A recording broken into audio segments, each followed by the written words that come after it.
Hey guys, what's up and welcome back to my channel. So today we are going to be talking about something that's been on my mind since I think over a year now. I think the first time it came to mind quite collectively on YouTube, on social media generally, is the verbiage people use, the particular terms people use when they're making videos, writing articles, tweeting, whatever. And the first example that might come to mind when I think of that is Shane Dawson when he did his series about whether Jake Paul was a sociopath. And again, I remember a lot of people took issue with the fact that he used the term sociopath, right? Now listen, I don't want to talk about Jake Paul. That was just an example, so don't worry. We're not going to be talking about him. But that's kind of what I want to talk about today because we talk a lot about influencers here. And I think influencers are a major reason as to why psychological, especially, terms are being thrown around by people who don't understand them or are just being thrown around too loosely with like the vague definition by people who aren't accredited to make those diagnoses, let alone make those diagnoses online with people you don't know. Like, there's a lot to be said about this kind of new wave in internet influencer culture, I suppose you could call it. But before we do that, I did want to thank today's sponsor, which is NordVPN. A VPN is a virtual private network, and that means you create a secure connection online. Using NordVPN means that I can browse the internet safely as Nord has all of your data safe behind a wall of next generation encryption. On top of this, NordVPN has a strict no logs policy, meaning they don't track, collect, or share your private data. Right now, you can get a huge discount on a 2-year plan if you go to nordvpn.com/readytoglare, and on top of that, you'll get 4 extra months for free. It's risk-free with NordVPN's 30-day money-back guarantee. On top of this, with just one account, you can connect up to 6 devices, so everything is secure. While NordVPN is securing your online safety at home, it's also allowing you to stream uninterrupted, no buffering while you watch your favorite shows and movies, something that deeply frustrates me. There's nothing worse than sitting on the couch or lying down ready to watch something and then it starts buffering. You can even block ads and malware by turning on the CyberSec option. Again, remember to go to nordvpn.com/readytoglare to get a 2-year plan with an extra 4 free months. Thank you, NordVPN, for sponsoring this video. Okay, so basically I came across this article titled, "Influencers are using psychological terms like narcissist and gaslighting to fuel drama and bring in clicks." I'll link the article down below. It's a really good read. It's very interesting. It is quite lengthy, so I don't want to cover all of it because there are some sections that cover content creators, and frankly, I have no interest. I truly have no interest in seeing more about Trisha and Ethan and Keemstar. There's just too much of that on Twitter, but the article does mention content creators such as them. Then there's Shane Dawson, Gabby Hanna, and Jesse Smiles also mentioned. But I did want to have a discussion about the general culture here. So we're going to start with an example from the Frenemies podcast. And if you didn't know, that's the podcast with Ethan Klein, or was, should I say, the podcast with Ethan Klein and Trisha Paytas. But we're only going to use that as a diving in point.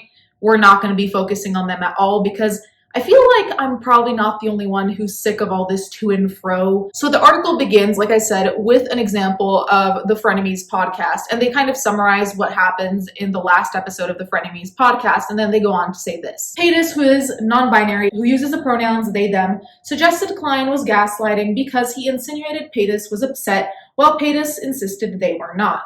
Klein then accused Paytas of gaslighting him in return, which spurred various TikToks, YouTube videos, and social media comments arguing that neither of them was using the word correctly. I do vividly remember that there were terms being thrown around.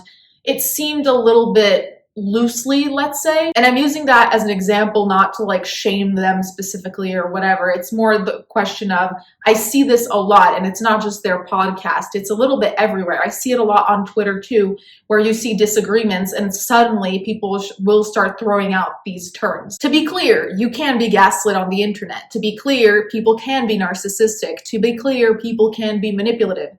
That being said, in a lot of the cases I see, the term is being used not as a descriptor, but as a way to shut people down. But we'll get into that more later. So there's this psychologist named Perpetua Neo who said she defines gaslighting as when someone screws with your sense of reality to manipulate you, causing you to distrust yourself and trust them instead. It's a documented form of psychological abuse and manipulation. And this is why I highlighted this bit, which is not the same thing as having a difference of opinion from someone else. So when someone is accused of abusive behavior such as gaslighting, the dynamics of the conflict dramatically change. I think this was a very important distinction to make because I feel like pretty much, okay, we all know Twitter is a cesspool, but I use Twitter as an example because I feel like Twitter is short form content. Unless someone makes a thread with like a million pieces, Twitter is short form, and you see people using those terms almost immediately sometimes to try and shut someone down because they'll prove them wrong or they just disagree. And it's kind of exhausting because you then realize, does anyone really understand what the term means? Or are we just all here saying shit to say shit? And also, we need to realize the fact that I think is very obvious is that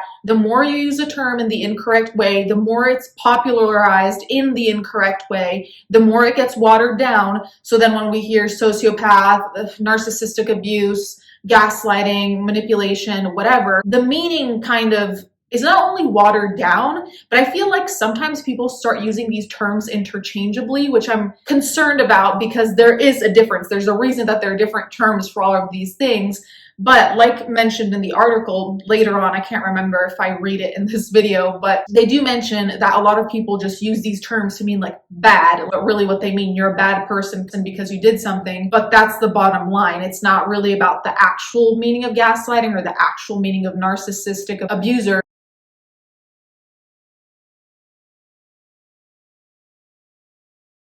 It's about proving that you are the good person in the situation, which might very well be true, but that still doesn't justify using the wrong terms, right? Again, they mentioned frenemies because obviously like it's a big example since it's a podcast that got millions and millions of views. But it said, insiders spoke to experts about the long-term implications of this and how such words as gaslighting, narcissist, and sociopath became part of the influencer's lexicon. I had to morbidly chuckle at this point because I do think this is a very serious issue about using psychological terms very loosely, but it makes me laugh that now, morbidly, that now the influencer lexicon has turned into, well, has pivoted into the psychological when the influencer lexicon I usually think of on the immediate is like selfies with saying bestie or like Sunday fun day or like chill vibes or some kind of quote that's like been overused. But the fact that now we've shifted into like, we're not going to say chill vibes or vibing or whatever anymore. And it's gaslighting, narcissism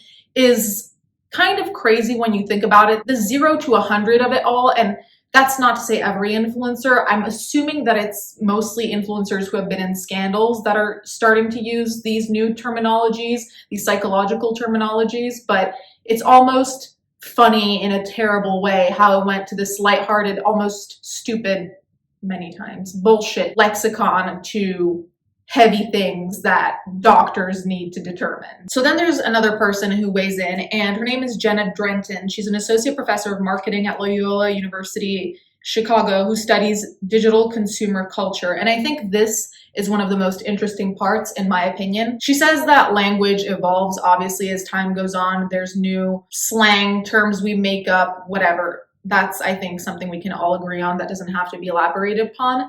But she said that here it's more complicated because a lot of this terminology is in some way monetized, right? Like if someone is in a scandal and they make a video trying to clear up the scandal, if the video itself is being monetized, if they use words like narcissistic abuser, gaslighting, blah, blah, blah, they're monetizing those words. So the implications are different, which I think is really interesting because I hadn't really thought about the monetizing aspect of using those words online incorrectly and making money off of them. And then she goes on to say, influencers are rarely mental health professionals, and when they speak about abuse and personality disorders, it's wrapped into a digital infrastructure that incentivizes getting clicks.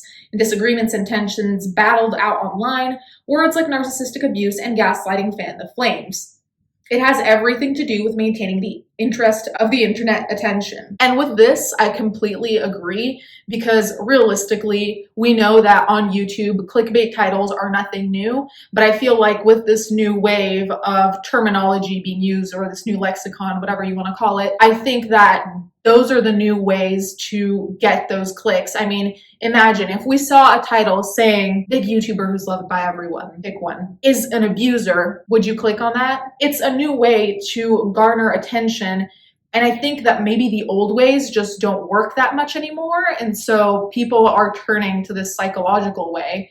Now, to be fair, I think there will always be a variety in the form of clickbait. Like, it obviously doesn't have to be psychological, but because these are buzzwords basically right now, I think people are monetizing them and at the same time using them incorrectly and then spreading misinformation, which is like a trickle-down system, basically. That's kind of why I find it interesting, not necessarily in a good way, but worth talking about. Anyways, you guys can let me know what you think in the comments down below. Thank you guys so much for watching, and thank you to my patrons as always, and I'll catch you guys next time.